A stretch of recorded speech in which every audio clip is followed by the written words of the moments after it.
알지오매스라는 수학 탐구용 소프트웨어가 있습니다. 네네. 수학의 두 축인 대수, 엘즈브라랑 그다음에 기하, 지오메트리를 구현한다는 측면에서 알지오매스라는 이름도 생긴 건데요. 네. 알지오매스는 엑셀과 같은 스프레드시트 기능도 있고 블록 코딩도 가능하기에 코딩 교육을 하는데도 유용합니다.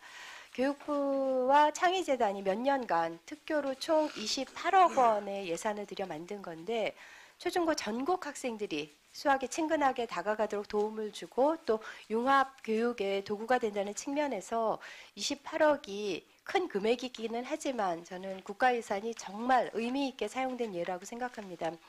교육부가 고교교육 정상화 대학 사업에서 단위대학에 수억 원씩 지원하는 것을 생각하면 초중고 교육을 정상화하는데 이렇게 큰 역할을 하고 있는 알지오매스에 대한 예산 책정은 훨씬 더 우선순위가 두어져야 된다고 생각을 합니다. 그 외국의 소프트웨어로 지오지브라, GSP, 매틀랩 등이 있는데 라이센스가 비싸서 활용하는데 제약이 있었습니다. 이제 알지오매스가 개발되어서 소프트웨어 국산화를 이루게 되었고 또 무료로 제공하니까 수학 교과서에 실리고 일선 학교에서 알지오매스를 활용한 학습이 활발하게 이루어지고 있는데요. 알지오매스 정식 서비스가 정확하게 1년 전 시작을 했는데 누적 사용자가 지금 8만 명 가까이 되고 만족도도 매우 높습니다. 그런데 아직 갈 길이 멉니다. 그러니까 알지오매스의 서버와 서비스를 유지 보수하고 또 기능을 지속적으로 안정화, 고도화해야 하고 또 의욕적인 선생님들은 스스로 알지오매스 활용법을 익히지만 체계적인 연수도 필요하고 또 알지오매스를 활용한 교수학습 자료도 개발하고 학생들 대상의 어떤 알지오매스 경연대회 같은 것도 열면 좋겠고요.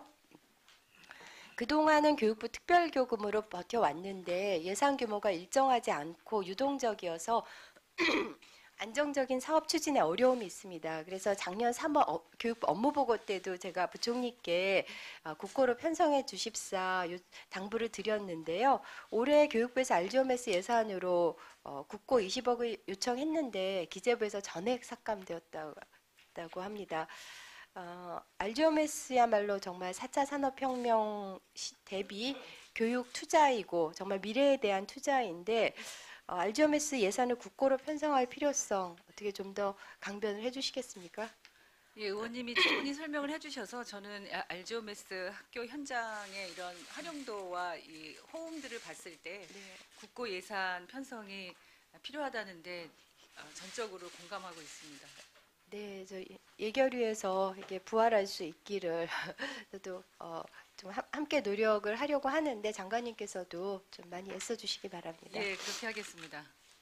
네, 그리고 기초학력 관련해서도 질의하겠습니다. 모든 아이는 우리 모두의 아이라는 문재인 정부의 국정 철학에 가장 부합되는 정책이 기초학력 보장입니다.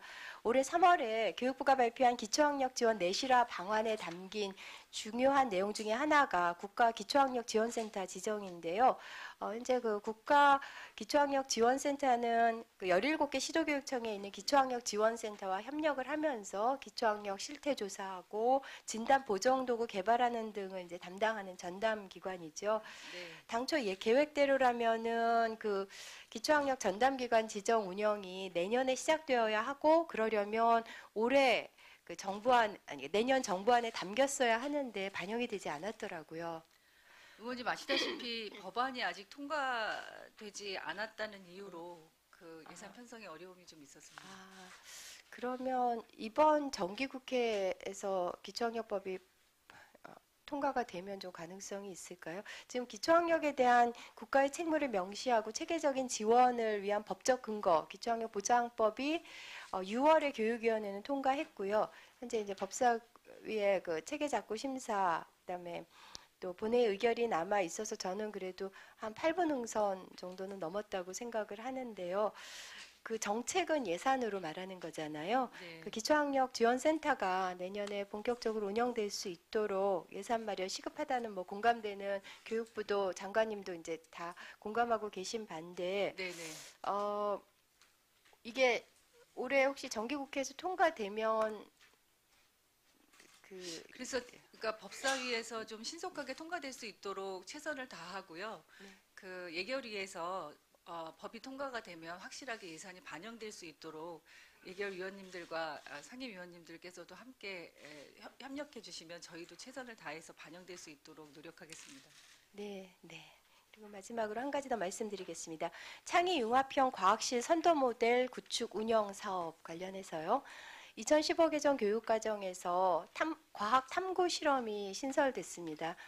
사실 굳이 이 실험 과목을 분리할 필요가 없이 사실 그냥 과학 과목에 넣으면 되는데 과학 실험을 하라고 해도 안 하니까 통합과학과 더불어서 별도로 이제 실험 과목을 둔 건데요.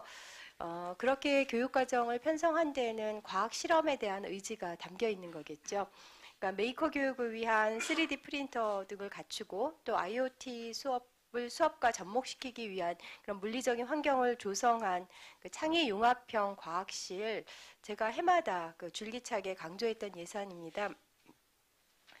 근데 이제 내년 교육부 예산을 보니까 2019년 24억 대비 무려 9억이나 감액되어서 15억이 편성이 됐어요. 네. 그러면서 신규 지원 학교도 계속 지원 학교도 대폭 줄게 됐는데요. 이 사업은 장관님 그 신청 학교도 많고 학생과 교사들의 수업 만족도도 높습니다. 그래서 이 4차 산업혁명 시대에 대응하기 위해서 교육부가 선제적으로 창의융합형 과학실의 선도 모델을 확산해야 하는데 지금 예산을 유지하지도 못하고 심각한 수준으로 삭감된 거에 대해서 저는 이제 매우 걱정스러운 건데요. 그리고 교육부가 좀 너무 소극적이지 않은가. 그러니까 미래 사회 대비 예산이고 정말 미래에 대한 투자인데 이 창의융합형 과학실 예산 확보 작년 이상으로 해주시기를 당부드립니다. 예, 저희도 충분히 그 필요성이 공감하고 있고요. 학생들의 관심이나 참여도 높은 것으로 확인하고 있기 때문에 네. 저희도 좀 안타깝습니다. 정부 예산 편성 과정에서 이게 좀 감액이 돼서요. 의원님들께서도 많이 좀 도와주시기를 부탁드립니다. 네,